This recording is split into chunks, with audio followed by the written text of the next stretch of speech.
నమస్తే, welcome to Sakshi digital. నేను మీ కృష్ణబాల. Hi friends, ఒక్క చిన్న అగ్నికిలా కోట్లాది మంది జీవితాలను బూడిద చేయగలదా?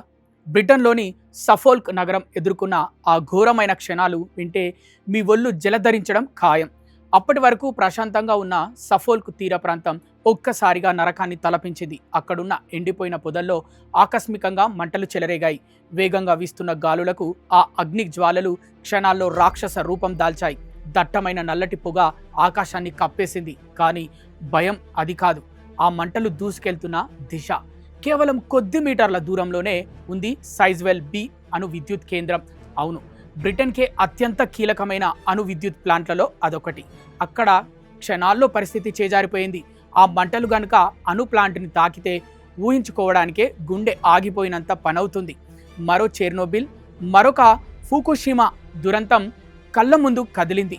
ఒక్క చిన్న పొరపాటు జరిగినా లండన్ సహా చుట్టుపక్కల వందలాది కిలోమీటర్ల మేర సర్వనాశనం కావడం ఖాయం.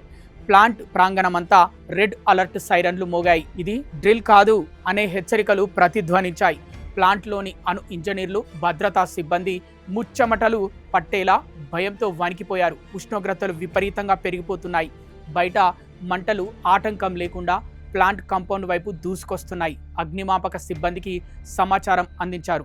పదుల సంఖ్యలో ఫైర్ ఇంజన్లు, వందలాది మంది అగ్నిమాపక సిబ్బంది సంఘటనా స్థలానికి పరుగులు తీశారు. అంతేకాదు, గాలులు అగ్నికి తోడయ్యాయి. అగ్నిమాపక సిబ్బంది చల్లుతున్న నీరు ఆ మంటల ముందు చిన్న బొట్టులా అనిపించింది.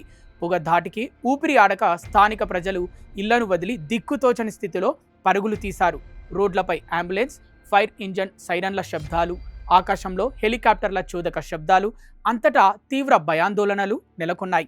ప్లాంట్ రియాక్టర్ సెక్షన్కు మంటలు ఏ క్షణమైనా వ్యాపించవచ్చనే వార్తలతో అంతర్జాతీయ మీడియా సైతం ఈ ఘోరాన్ని ప్రత్యక్ష ప్రసారం చేయడం ప్రారంభించింది. అగ్నిమాపక సిబ్బంది తమ ప్రాణాలను పణంగా పెట్టి పోరాడారు. అణు ప్లాంట్ చుట్టూ రక్షణ వలయాన్ని ఏర్పాటు చేసి మంటలు లోపలికి విస్తరించకుండా నీటి ఫిరంగులతో విరుచుకుపడ్డారు. గంటల తరబడి సాగిన ఈ మరణ పోరాటం తర్వాత ఎట్టకేలకు మంటలు అదుపులోకి వచ్చాయి. అతిపెద్ద అణు విపత్తు త్రుటిలో తప్పడంతో ప్రపంచం ఊపిరి పీల్చుకుంది. కానీ ఆ రోజు సఫోల్క్ ప్రజల కళ్ళలో చూసిన భయం మానవ జాతి నాగరికత ఎంతటి ప్రమాదకరమైన అంచున ఉందో మరోసారి గుర్తు చేసింది.